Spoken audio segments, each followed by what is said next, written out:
Hello, everyone, and welcome to Conversations with Azu, the Vitality and More podcast. I'm truly excited and happy to be talking with you all. My name is Azu Dogan, and I'm your host today. Some of you may already know me from my Instagram or Facebook pages, Vitality and More, or as the author of Follow Your Heart, Live, Eat, Be.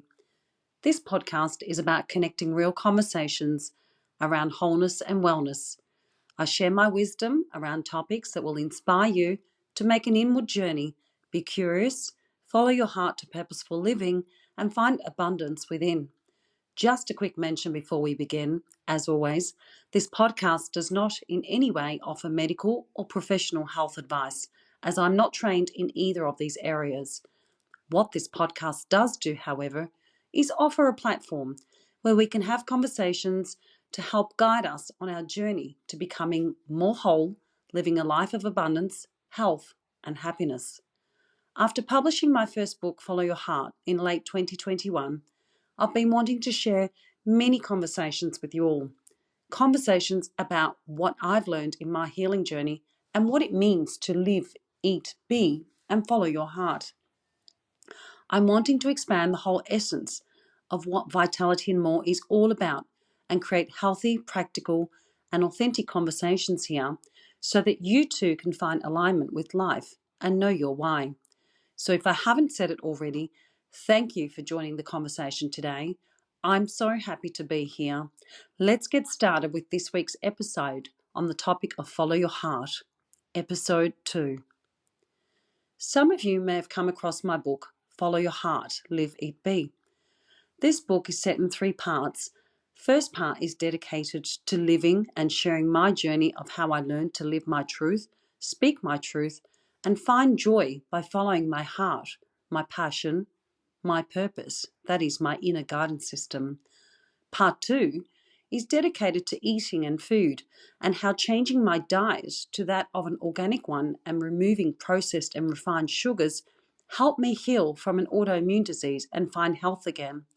And part 3, is about being. That is, how you learn to be. I share my story of how I found mindfulness, began applying it to my life, and learned to meditate and practice yoga for inner peace and connecting to spirit. You see, when we learn to tap into our heart's desires, we begin to be more open. We begin to feel free and in alignment, or one would say, lose our minds. Learning to connect to your heart is about learning to tune into your intuition, your higher power, source energy. We all have this power to connect to our inner guidance system, but we are somewhat afraid or don't quite understand how or when to use it. But imagine if you began your day tuning into what was in your highest good, tuning into your heart, your intuition, your higher self. What would that look like for you? I wrote this book as I felt a deep connection to my heart when illness struck. My heart was trying to tell me where I was not free. It was begging me to pay attention. You see, my heart was my inner guidance system that put me back on track. I learned to practice gratitude. I learned that my feelings mattered and that I was not present with life, my family, my friends, or anything for that matter. I was stuck in the spiraling negative mindset and needed some kind of breakthrough. Sadly, I was not following my heart, but stuck in the ego mind of how I could be more, do more, and have more, no matter what that looked like or felt like. Now that I look back, I can really see what a struggle it was trying to keep up with this version of myself. One of the most fundamental things for me on my healing journey and continually on my path of personal growth has been to let go of the past, to live in the present and be at peace with it. You see, we all carry burdens, traumas, memories, illnesses, limitations from our past. And sometimes, or shall I say most of the time, it's hard to let go of them. The reason why it's so hard is because we don't know how to do it. That is, we don't know how to be at peace with it. It's sometimes easier to hold on to the past or hold on to the memory, good or bad, because it keeps us safe. It keeps us wanted, it keeps us needed, or it keeps us loved. But the truth is, it's doing quite the opposite. and it's holding us back from soul growth, from living our truth, from being authentic, and from living from a place of purpose, or what I like to refer to as following your heart. When we accept the past, we can embrace the present and make room for a new future. Being able to forgive ourselves and others for past mistakes, hurts, or beliefs is the first step to making peace with our past. Whatever may have happened for a reason. There is always a life lesson in it for us, one would say. It's important to be able to let things go and focus on what we have now, rather than what we have had in the past. Living in the past serves no purpose, and eventually, if we don't nurture or repair that part of us that needed to be nurtured or repaired, then it will reappear.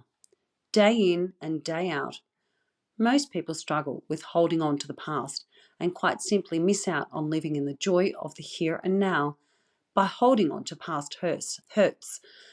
But if we can commit to changing that by tuning into our heart centers and having full forgiveness in our heart, we can certainly have a more fulfilling future with alignment and love as our guide.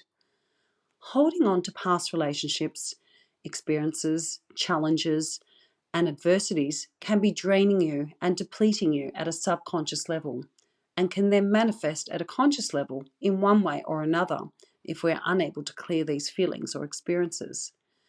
This is when we are not following our hearts. We are following our fears instead. One way of having peace with the past is journaling the thoughts or working with a coach or mentor to help gain clarity on what past hurt and unhealed traumas we may have been holding on to and how it may be holding us back from happiness and living our truest life. The moment we can show up and be free from our past is the moment that we can truly celebrate life and all that we are.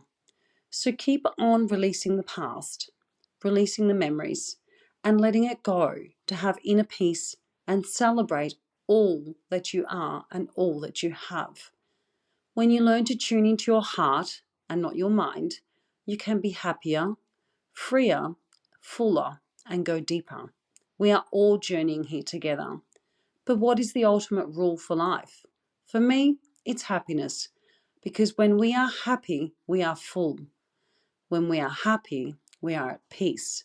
When we are happy, we are healthy. When we are happy, we are flowing with life.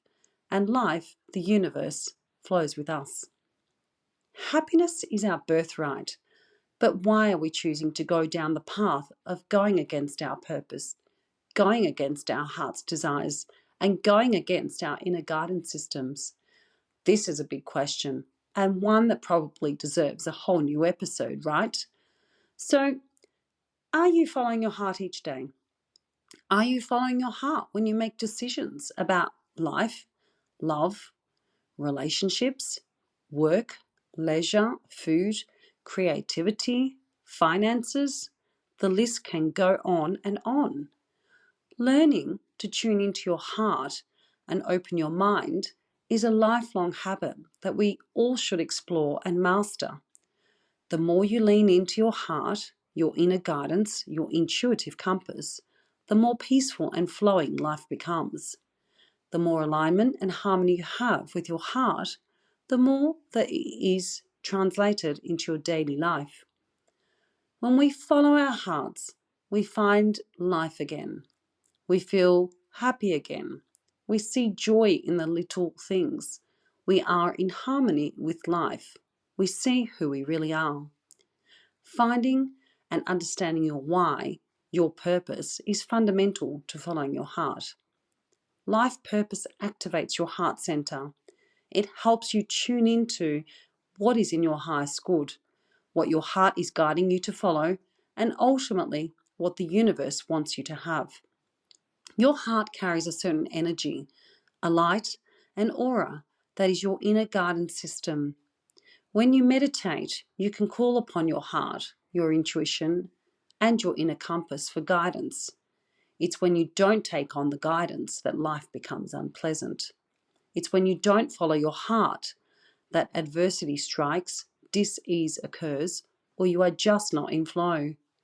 So I invite you to take small steps to learn and unlearn the beliefs that are holding you back from not following your heart. Learn and understand that you are the creator of your life and that life wants you to be happy and safe. Find what works for you. Is it journaling? Is it yoga? Is it meditation? Is it connecting with nature? Is it more self-awareness, self-care, self-love, being authentic, speaking your truth, more compassion and loving kindness? These tools will help you on your journey to following your heart more and releasing whatever is holding you back.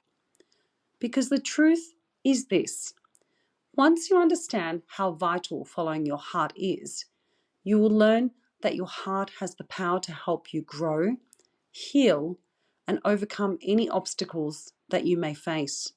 Heart-centered living is the key to health and happiness.